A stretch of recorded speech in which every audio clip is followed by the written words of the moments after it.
weaving is a grounding for me. It's a place I feel so comfortable, not just at the loom, but the process of weaving is how my brain works. And so I think it feels like home, like ground to me because it's a place to start. I can do anything once I'm there. I'm Zach Foster, and you're listening to SEAMSIDE, the show where we explore the inner work of textiles. And today we sit down with weaver Rachel Meginnes.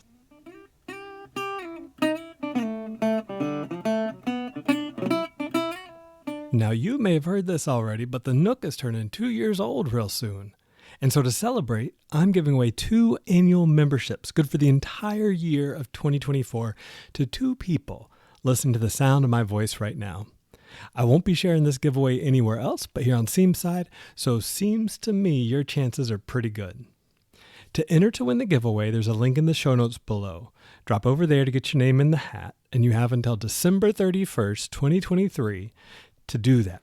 Then I'll draw the winners on January 1st of the new year.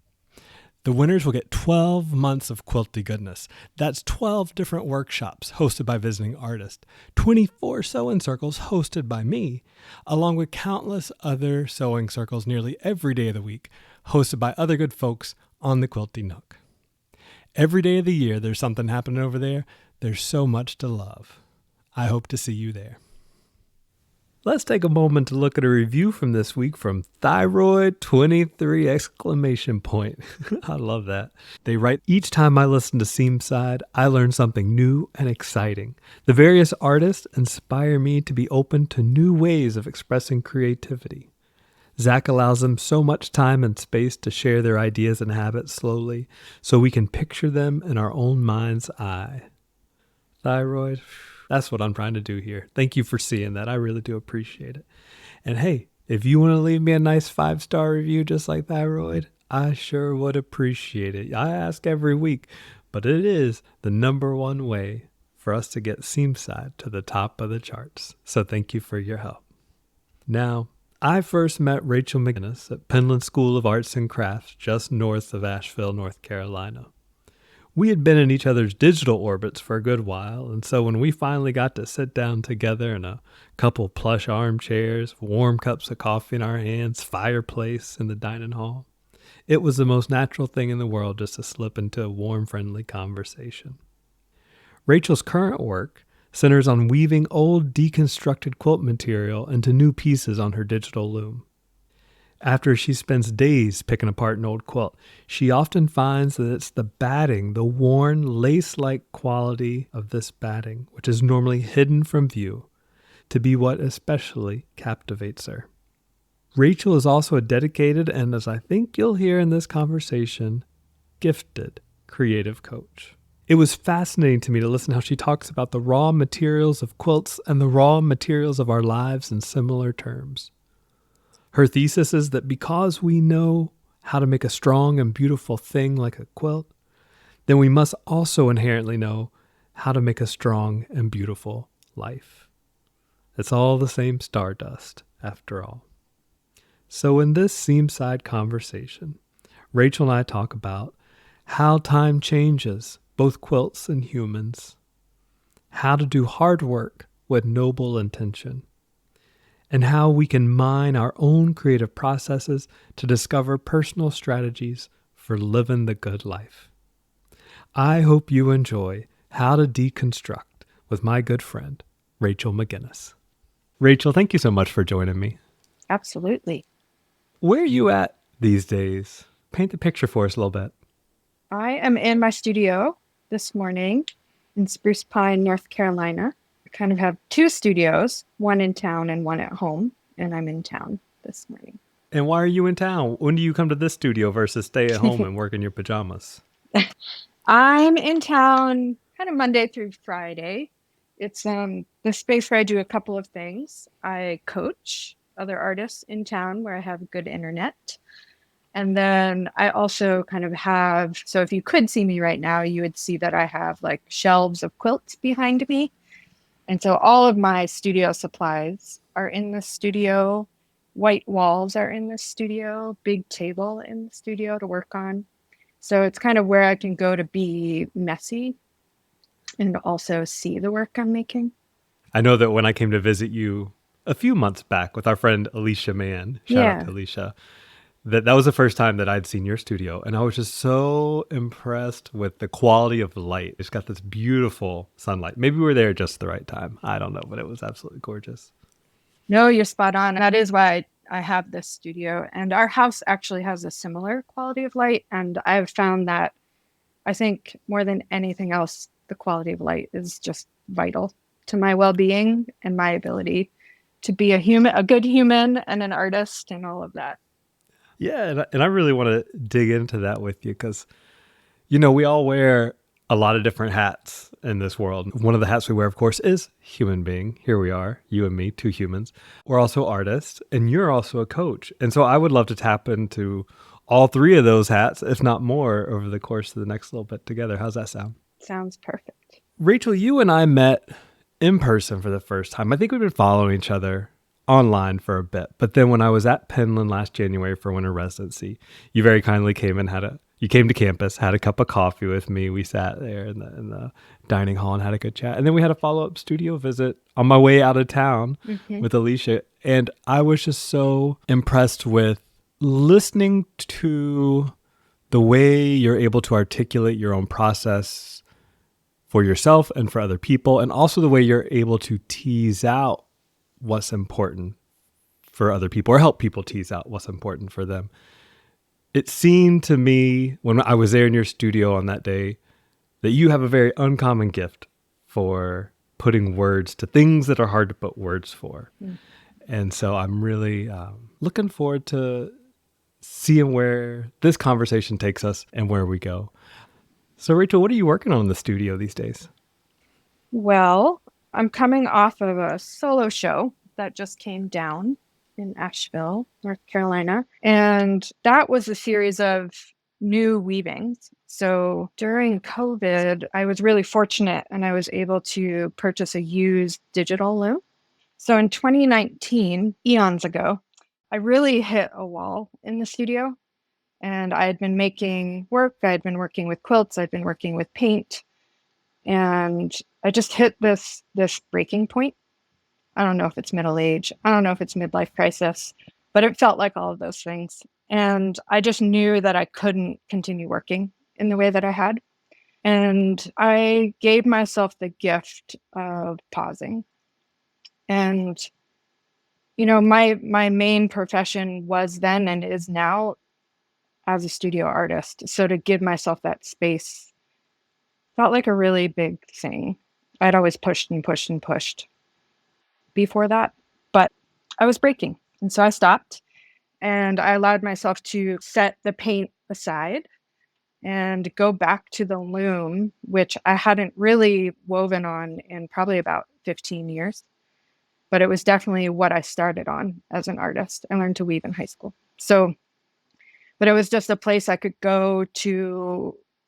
It sounds really cheesy, but find joy in the making again, take the pressure off. And so in 2019, I set aside the paint, I set aside obligations and saying yes to lots of things. And I just let myself weave through stacks and stacks of old quilt tops that I had gathered from the previous work. And I got that digital loom and I was able to create a whole new series of work that was much more complex because of the way the weavings can be made from digital files. But I was working with the old quilts and all of those materials. So that show goes up. I'm pretty excited about it. There's some wild work in there, bold in a way that I think I haven't quite touched on in the past in my work. I feel good about it. I feel in a way I haven't before, just excited to keep making. Like the show itself almost felt like an afterthought. And I don't mean that in that it wasn't important to me, but it wasn't why I was making the work. That I was making the work because I really wanted to be making the work. And the show just happened to be happening. A very good motivating factor to get it Yes. all done. Yeah. Yes. And so the show comes down and an opportunity comes up to do a commission. And I think it's important to say that I stopped doing commissions even before I stopped doing painted work. the pressure was just too great for me. And so, a very long answer to your question of where am I now? I am still working on the digital loom with that series of work, but then also taking on a commission of a painted piece. So, Ooh, let's get to that. I do have a question before we get to that though, and that is, so you were painting, 2019 comes, you hit that crux point and you're like, no more painting, let me weave. What was it, do you feel now that you have a few years of perspective to look back on? What was it that weaving offered you in that moment that painting wasn't? Or what opened up for you with weaving that painting wasn't opening up for you? so I think my first, just a simple answer, it was a grounding. Weaving is a grounding for me. It's a place I feel so comfortable. Not just at the loom, but the process of weaving is something that it's how my brain works. It's how it functions. And so it just felt like home to me. What does that mean? It's how your brain works. It has a logic to it.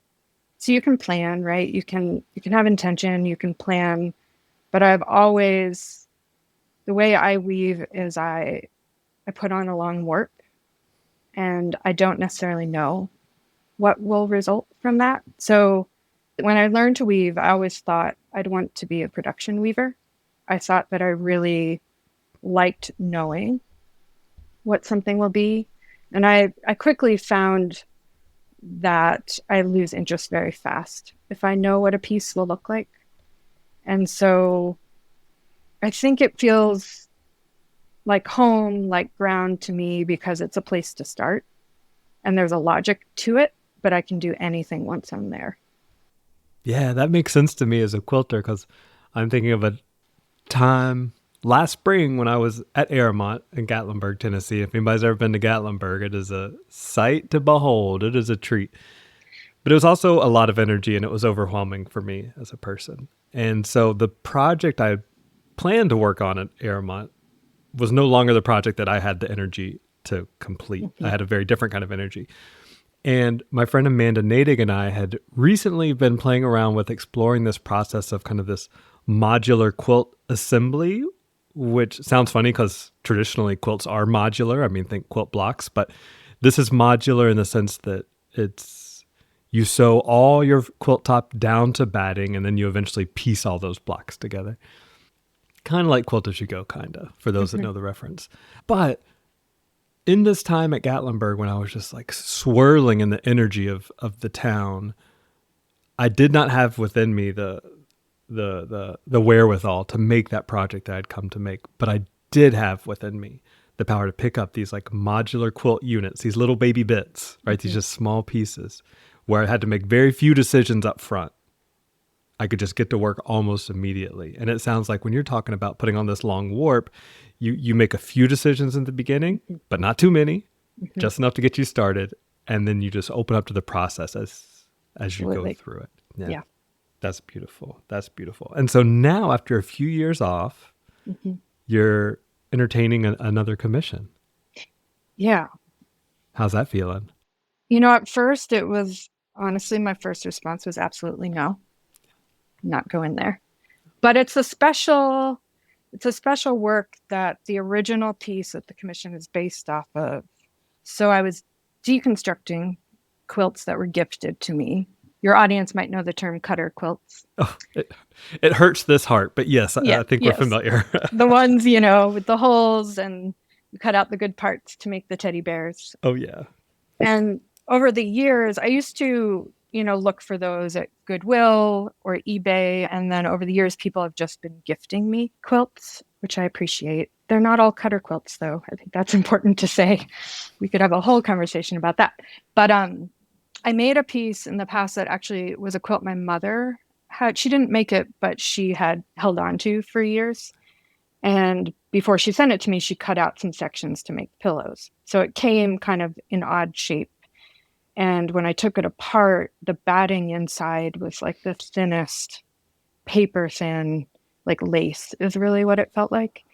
And at that point, I was doing I would paint the battings when they came out and then apply pattern and color and texture to them, and they'd be these wall hangings for the wall. And each quilt had its own personality. You know, it had these different characteristics. And so it wasn't like I could ever, again, go in with a plan and be like, oh, I have these 5 quilts and here's what I'm going to do.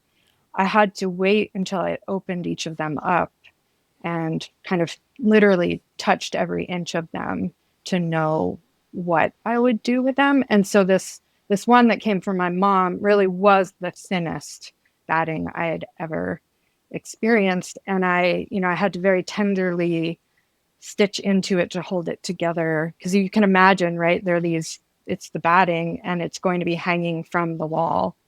And so it has to be able to hold together. And so I painted it, and then I ended up gold leafing the entire batting.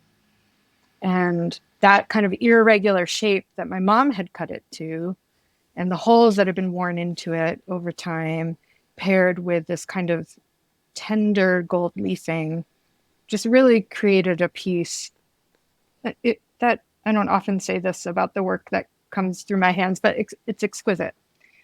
And a lot of people have wanted that piece, and I've always just had to say it's not something I can repeat. It isn't, right? And so I initially said no to this commission because I can't know that I'll find something that will work, and you can't recreate all of those things to come together. And so I was taking apart a quilt, which I do on a regular basis, to get the materials for weaving, and I came across a batting.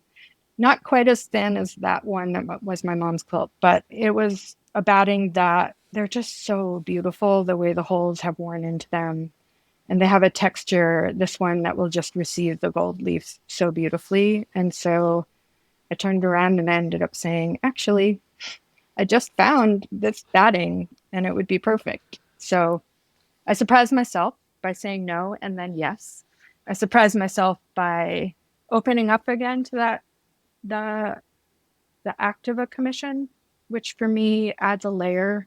I think it feels like pressure. I don't know that it needs to be, but there becomes an expectation on a work that doesn't always serve my process. It's always another chef in the kitchen when you're doing a commission. Whether they could be fully supportive and give you the longest leash possible, but it's a leash nonetheless, isn't it? Yeah.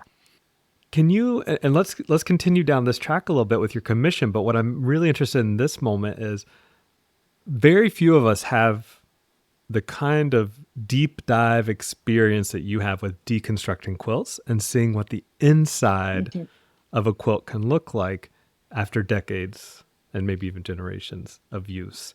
Can you describe first a little bit about your process of deconstructing a quilt when you're going to weave it, and then what you notice when you open one up? What do you see? What are some of in what ways are they variable from one to the next, right? How does the years a quilt live affect the way it is shaped on the inside? It's always a discovery. Like I can think that I know what I'm going to find on the inside, and I'm forever surprised. So I often come into the act of deconstruction with a purpose, right? Like now when I'm working at the loom, I have an image I've created that I know, there's a certain vibe to it. There's certain content and meaning. And so certain quilts kind of speak to that piece more than others. So I go in with that intent, right? Like I want this quilt as material for this project. So I come in very like, okay, let's get this done, And then the minute I start to unstitch the binding, it turns into a whole other experience. And I forget about my end intention for about, anywhere from 2 days to a week to 2 weeks, depending on how long it takes. And I think the things over time that have really stood out, first and foremost, are the battings and the way they have formed over time. And so, they start out as those pretty even sheets of cotton. The older ones, you definitely see the seeds of the cotton, and they're a little more rough and bumpy. But really, no matter whether it's more of like a contemporary piece of cotton batting, they turn into a web of holes no matter what. And that web I just find so stunning. And so there's the batting, there's the thickness, there's the color. You often see where someone has patched different types of batting. Like the truly resourceful quilts are very obvious. And I love them, I think, more than any of the other ones. And then the colors themselves, the fronts of the quilts will have faded significantly. So you could look in my stacks of quilts and there's so much pink and baby blue. And when you flip those inside out, you see that there were deep reds and there were bold blues and there were emerald greens. But so many of them have faded to those pastel colors we know so well. And I've found remnants of like newspaper fragments in the seams with how they would make the small patchwork using paper patterns. It's the different types of thread, the different types of stitches.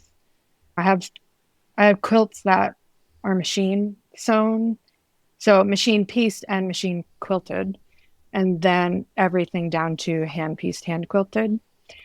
And so each one takes a different method of deconstruction.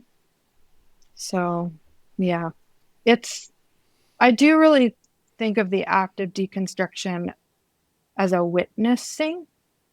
And then for me, it's also a process of grieving. And it's hard to take a quilt apart. It's easier when it's falling apart.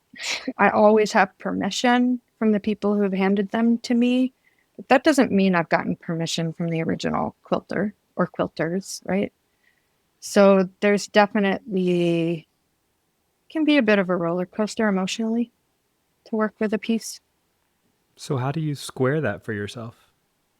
I think the biggest one is that the pieces that get handed to me are often they're sitting in a drawer and they've been in that drawer for 30 years, or they've been stashed in a box that someone knows is there, right? They know that someone dear to them made it, but they do not have a purpose for it in their home, and it is still meaningful to them. And I trust, and I've verbally confirmed before, but I trust that they're handing it to me because they see something in my work that knows that I honor and appreciate and acknowledge and treasure those objects. So there's a trust involved for me, a trust in myself and my caring for these objects, and a trust. There's also a passion and a drive always to find something new and something known. That is deeply important to me in my work and in our world, that our way forward is by way of things that feel mundane and maybe unimportant, but that if we look deeply enough, we can find ways forward. We can find the materials we need to build the world we have to build, to fix the world we have to fix. Because we can only work with what we've got. Yeah. There's also a piece, too, that I imagine, at least as someone who looks at your work, you're not just simply deconstructing these old quilts for the sake of just deconstructing them and tearing them apart and then throwing them away. You are adding value to these quilts, even through deconstruction, in your reconstruction and your re-envisioning of these materials. You're giving them an extra life that they would have never had in that drawer. I do think yeah. And what's really interesting in the work that I'm making on the digital loom, it's become a compilation of quilts. So in the past, it was kind of one quilt becomes one work. And Which was yeah, amazing to me in the studio when we came to visit that morning, to see how a bed-sized quilt, once woven, really shrinks up to something more like, I mean, you tell me, I'm remembering maybe like 4 feet by 5 feet or something like that. even smaller, really. Yeah, I have one top quilt and again, it depends on the quality of the material, right? Like, is it super thin? Did it thin out? How much did it wear, essentially? It will compress more or less. But there's one, I actually think of it almost like a full like double quilt, queen quilt can almost become like a quilt square. So if you imagine like, I don't know, yard by yard approximately. Transformation. And so what's come forward is I'm now looking at kind of my stash of quilts and looking for, I don't know, 6, 8 quilts and how they work together. And it's interesting because that actually feels more like a painterly act than me whenever I used paint in the past. That I'm looking for color. I'm looking at the value and the fading and the wear and the tear and how do those often very different patterns kind of play together. So it's an act of intuition and feeling that is really lovely. And it's changed how I think of the quilt as material as well. I think of it more as a collective voice in that I'm taking a bunch of objects now that each have their own personality and life and history, and they're coming together through my hands and my mind and my loom to now speak in a new way. A chorus. Yeah, yeah, I just wrote down the term choral quilt. I I want to like think that. about that one for a little Yeah. while. Yeah. I recently reorganized my entire studio. I mean, talking about deep clean. A lot of folks did this about a year into the pandemic. I probably should have done it then, but whatever. Woulda, coulda, shoulda. So what I did was take all of my fabric, every scrap, every box, every whatever, dumped it in the middle of the living room floor. I had a massive heap. And I said, first, Zach, you're going to get rid of half of this. And by get rid of, I mean recycle. You're going to recycle half of this because you don't need all this.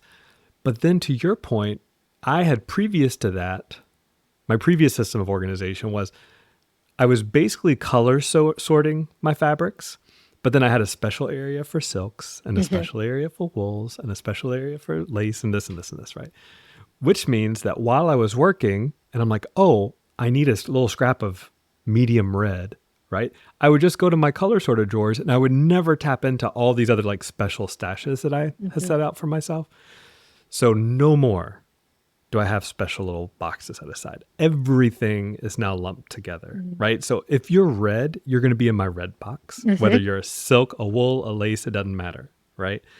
And I find that to your point of it being painterly, right? Like it was just a moment where I stepped back and looked at my own creative process and said, or realized that there was a way that I was turning a blind eye towards a lot of what I had in my stash. Mhm. And it just wasn't lined up. The way I had organized my stash wasn't lining up with the way that I work with textiles. Yeah. And so I redid everything, and it's been really cool to see how it's re-energized, or well, it was never really flagging, but it has supported my process, right? The Mhm. organizational system has now supported the process. And what I'm Mhm. pulling now does become very, very interesting, those combinations. Yeah. So I can only imagine as you're pulling out these quilts that have, I mean, their entire stories and lifetimes in and of themselves, but then you put 2 or 3 or 4 or 5 quilts together Mhm. and you got a lot to work with. Yeah. Yeah. I love that. And when I hear you say that, it just brings to mind how sometimes the depth of what we know can hinder us in a way, right? So, you knew those were a special fiber. You knew that it was silk. You knew it was linen. And that's a beautiful thing to have that knowledge. And it's so vital. But how do we sometimes let that knowledge hinder the fluidity of how we work? And I love that you were able to tune into that and, and kind of reorient that movement. Well, it goes back to a comment from when our friend Coulter Fussell was here on the show a while back. And Coulter said, just because you're a beautiful piece of black velvet doesn't mean you're going in the Yep. quilt, Yep. right? Yep. Yep. So Coulter in that moment is saying, yes, this very fine fabric, the fact that you're a luxurious fabric does not guarantee you a spot. But in my mind, I think what was happening was the inverse of that, which was I was saving, quote Mm-hmm. unquote, the nice stuff for Yep. later, right? And so I like de-identifying to an extent the fiber content of the material and just seeing it as color and texture Mm-hmm. and maybe pattern or print. Yeah, I mean, that just brings forward for me so much of my, I want to say, learning of making in the studio, and that the way materials, whether or not, right, they're a precious black velvet, but that they do take on, they carry a weight with them, and how that weight can be a block for our ability to make in the studio. And I remember when there was a period of time where I just had to I wasn't working with quilts yet. I was just working with yardage, but I'd have to just remind myself, like, Rachel, it's just a yard of cloth. Like, this is not a big deal. The worst thing that happens is you cut it up and then you change your mind, you sew it back together again. Yeah. Because guess what, Rachel? Yeah. We know how to sew. Exactly. We know how to reunite disparate pieces of fabric. Yeah. Something new and something known. I love that. When a piece of fabric becomes a block, let's pause with that one for a moment. Because for me, like I mentioned a moment ago, if it's a very nice piece of fabric, I would squirrel it away in some little dark corner of my apartment and then never look at it again because it was that special. And I also think other kinds of really significant fabric to me is ones that carry some kind of memory or story or history that feels very dear to me or important to me. But I don't feel the block with that when I think about my own work. I mean, I'm thinking through this with you for the first time, but yeah, it's so funny that the assigned economic value of a fabric for me really can become a block. But in a very different way, when a cloth has history that makes it very singular and therefore, in my mind, very valuable, that doesn't become a block. It becomes more of like a very rich invitation and entry point that I'm like eager to explore, as opposed to, oh, let me make sure I get this just right. Right. Yeah, I think that's all I got to say about Yeah, that. I love that. And I think that that's a gift to hold it that way. Yeah, I almost imagining you like kind of in your mind knowing those kind of meaningful special pieces and like waiting for the right time to go pick that piece up and work with it. But it's kind of waiting for the invitation versus feeling blocked. Exactly. Or like my friend Catherine Greenwood Swanson says, so many of us have collected so much fabric over the course of our artistic careers that it can be a psychological weight, just the amount of material that we have. But Catherine likes to encourage people to think of it not so much as hoarding, trigger warning there, sorry about that, but not so much as hoarding as it is as stewarding, right? Yeah. That we can always choose to say, okay, I've held on to this long enough and I've kept it in good condition for somebody else and then pass it along. And that's okay. Yeah. Let's stick with blocks for just another moment, because I know that one of the things that is so remarkable and so intriguing to me about you is your ability to sit with other people, hear them talk about their work, and then pull out helpful threads that they might not have been aware of, I mean, I think for me personally, this is going on record. You came to visit me at the textile studio at Penland. And I was working on the Like Family piece at the moment, which is a reconstruction of the family burial ground in South Carolina, which is so fascinating to me as a family historian, because inside this walled cemetery that's now in the middle of a bunch of woods, of course it would have been at one time in the middle of a field, but inside the wall, you see all these big fancy gravestones from my family members. And then beside them, you see these indentions in the ground, sunken graves with just a raw, uncut rock marking the head of each one. And the person that had guided me back said, oh, those are probably, we assume, from the people they enslaved, right? And buried them inside the wall. There's one injustice, of course, there are many injustices here, but one of the injustices, they didn't get a nice fancy headstone like my family did. They just got a rough rock. But then what really stuck with me more than anything was outside that wall, there were more sunken graves. So who got to choose which black folks got buried with the white family and which black folks got buried out on the other, beyond the pale, right? On the other side of the wall. So there's an injustice there, even in the afterlife. And so I was working on that piece, and then you came in, and I was working on a few different pieces at the time, but that was the main one. And you came in, and you're like, when I think about your work, I think of text. And that's the part that's going to sound so obvious. I can't believe I'm putting it on record, because I do work a lot with text. Obviously, I work a lot with text, but I hadn't considered myself before that moment an artist who uses a lot of text in their work, right? Like I just hadn't had that mirror. So thank you for that, because I've thought about that offhanded comment that you made in our conversation then. And I just think, oh, you got a keen eye for the obvious maybe, but also for the subtle. Mm-hmm. So when you as a coach are working with people who are experiencing, well, let me put it to you this way. When people come to you Mm-hmm. looking for coaching services, what do you find is going on? What are they looking for when they come to you? Well, what they say they're coming for and what they're actually coming for, there are layers there. So often what is kind of standing out in the forefront of their minds is, you know, marketing. Think very logistical things. Like I should be better at this. I should be better at that. And when I hear that, I know that's important, but I'm always looking for the under layer. Like, well, what's getting in the way of those things feeling more easeful and feeling like you've got this, you know? And so a big piece is confidence, having confidence and trust in who they are and how they see the world and how they see themselves. I think it's very common as an artist to be looking to others for the right way to do something.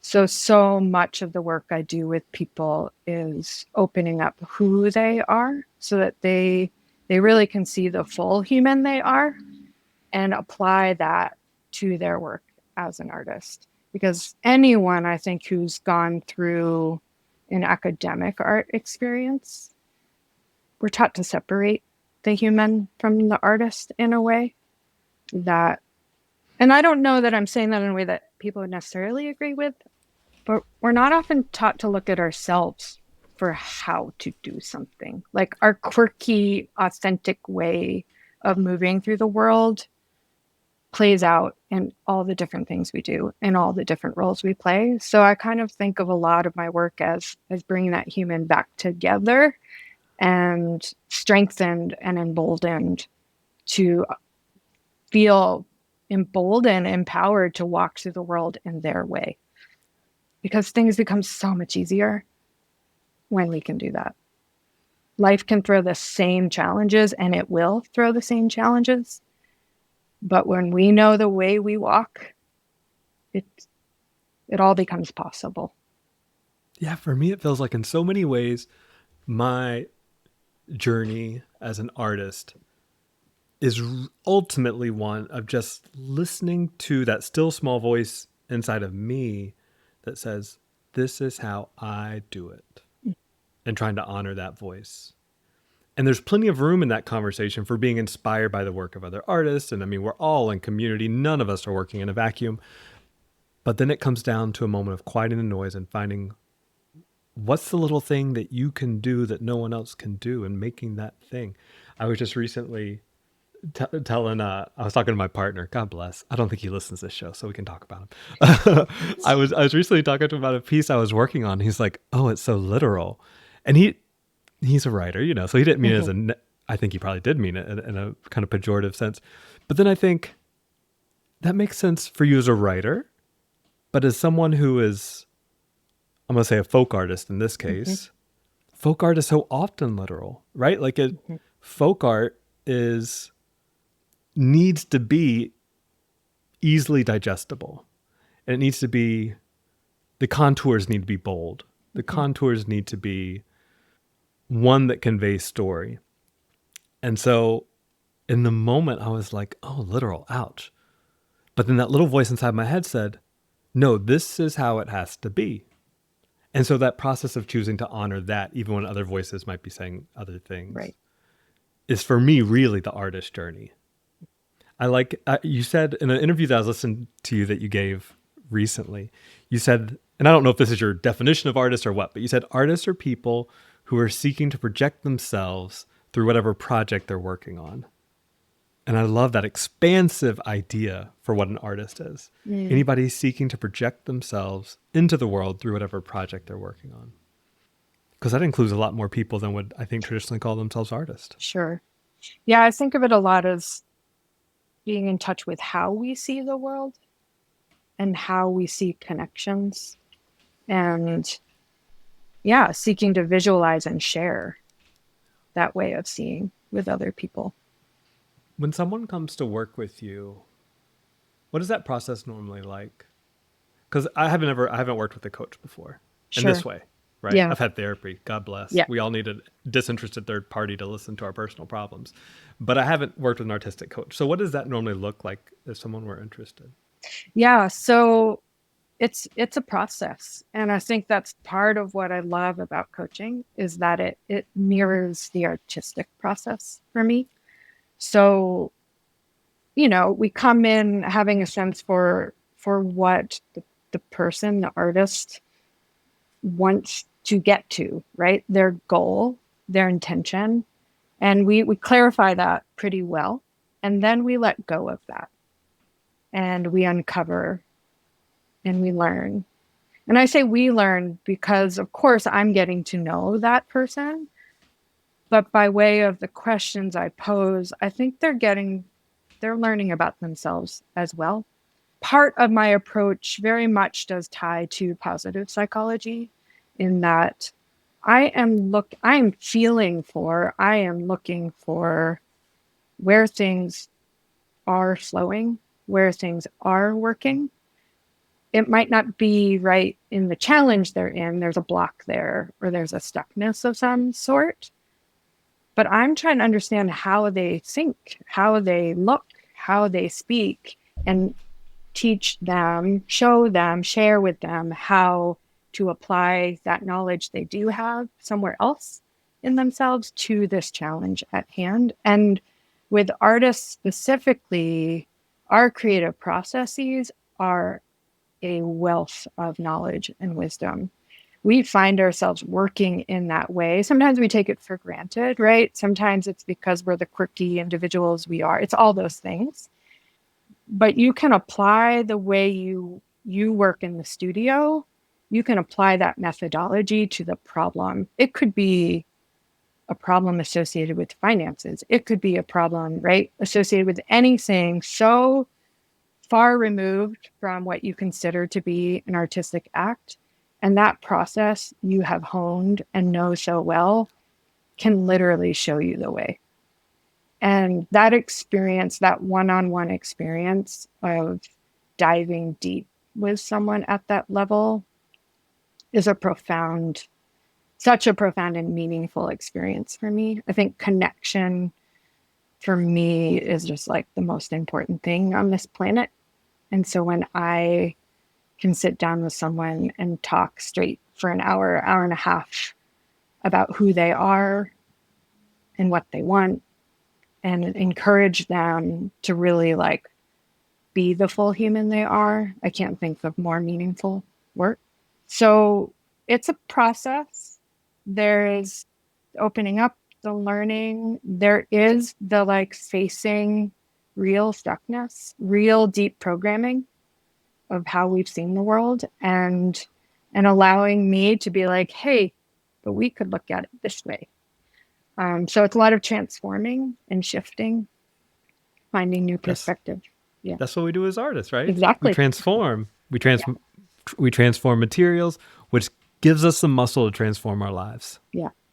And it's the process like art, I think, at least for me and my experience as an artist, is I have to hold it loosely.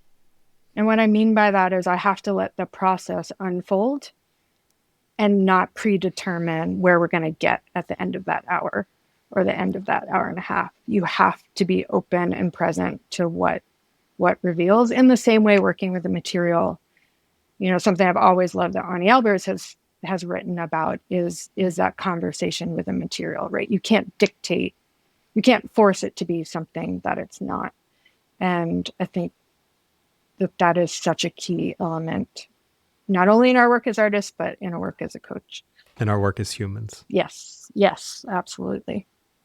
How has how has being a creative coach backflowed into your own life, into your own creative practice? I imagine there's got to be some ways in which you see your own practice differently now after having worked with other people than you might not have understood it without having been a coach.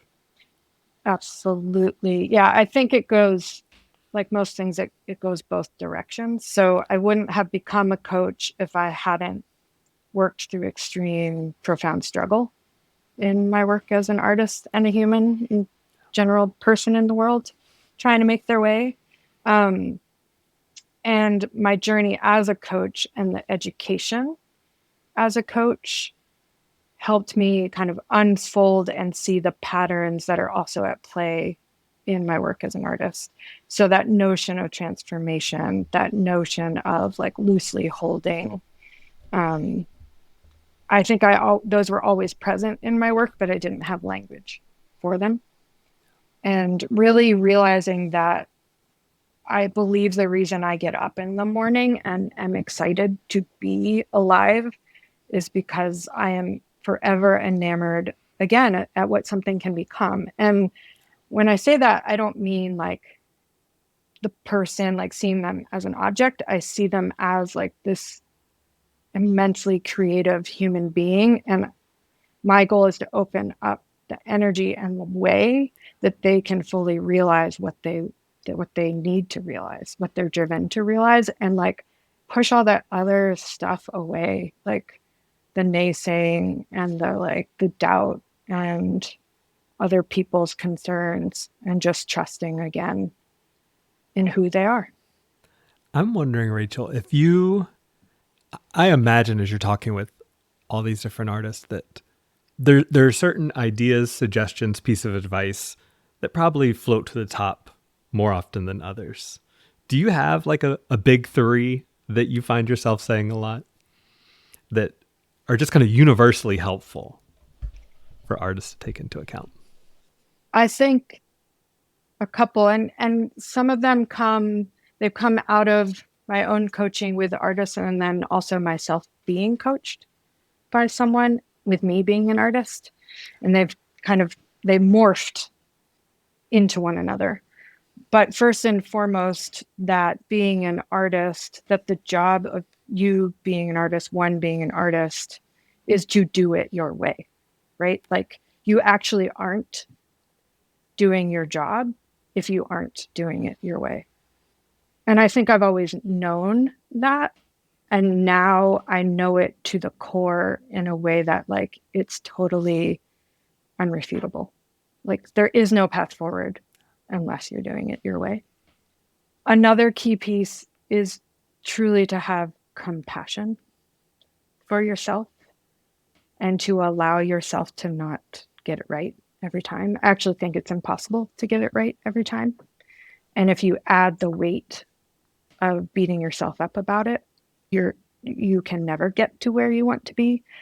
And so that really touches on that notion of weight. I'm always looking at what's holding the person down with the situation, like where is the weight coming in and how can we remove that weight so that they can catch breath and they can use that amazing brain of theirs and find a path forward.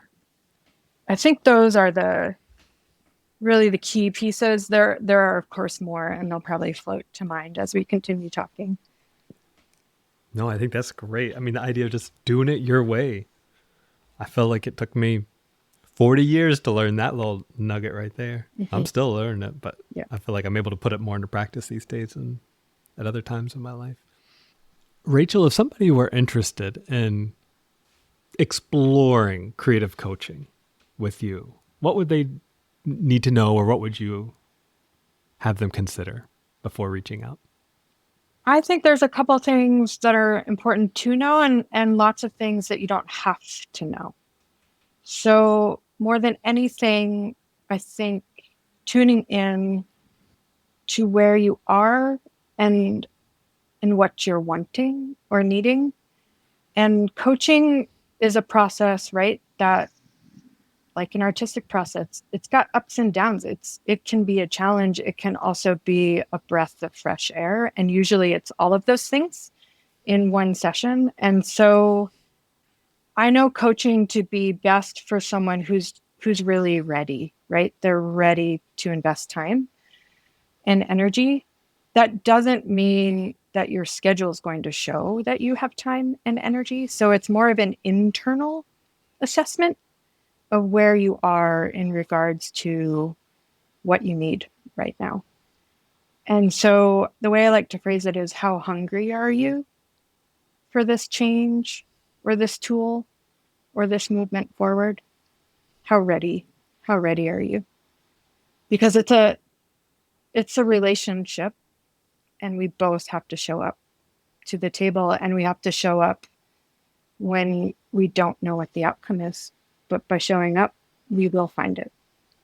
You got to warp that bloom. Yep, exactly. See where it goes. Yep. We'll be sure to put your contact information in the show notes below in case people Awesome. are interested in getting in touch with you. Rachel, this has been such a lovely conversation. Thank you for making time this morning. I'm wondering, as a way of just tying a bow on this conversation, what would your first pass at an answer to the question, how has working with textiles made you more human? What are some of your first thoughts when you think about that? My first thought connects directly to my weaving instructor in college. And something she taught me was that a mistake made in the weaving on the loom can always be fixed. And knowing that allowed me to have the confidence to try new things and to try bold things, whether that meant an insane number of threads on the loom or some crazy pattern or texture. I just always trusted that I could fix it if it wasn't right. And I think that that's a really just profound teaching for life in general. Quilters would say, it'll quilt out. Yeah. It'll all quilt out. So if we're working with the quilt top and it's a little bit like wonky, it's got a little, what's the word? Surplus? I don't know. So if it's got a little bit of extra like fluff or too much fabric there, it'll quilt out. Yep. It'll quilt out. Yeah. So I love that. Yeah. And I mean, that reminds me too that like the work I am drawn to is the quirkier work, right? Where the edge has bumped out or there's a stain or there's, so to me, that is the quality of being human, right? Nothing is perfect. Nothing can be perfect. And it's more about embracing what is there and what has happened. So I think that connects to a deeper piece for me, that textiles remind us that, I don't know whether it's beauty. I think that's been a word that I've connected to a lot with textiles, but that over time with use, the textile becomes, the human becomes more holistic, more whole, more beautiful, more worn, more ragged, but with that, right? More authentic. And I'm always looking to work with the quirkier things and the patterns and the colors that don't line up. The last several quilts I've made have been really intensive handwork. So much so that as I'm sewing into this quilt over and over and over again, it is no longer laying flat, right? It'll take on contours and shape. It gets its own body is the way I think of it. I just think there was a time in my artistic practice where I would have tried to correct that and find a way to force that quilt flat. But I'm no longer in that point in my life where I want everything to have to meet some kind of specification. Other than, is this something that I'm proud to have made? And if so, check, we're done, we're moving on. Yeah, beautiful. Rachel, thank you so much for your time this morning. Thank you, Zach. What'd I tell you? Isn't Rachel something? I hope you enjoyed that conversation as much as I did. Now, before we meet again, make sure you put your name in the hat for that SEAMSIDE Nook giveaway. 2 annual memberships are going to go to 2 lucky people. Might as well be you. Until then, take care, sew something good, and hope to see you around the Nook.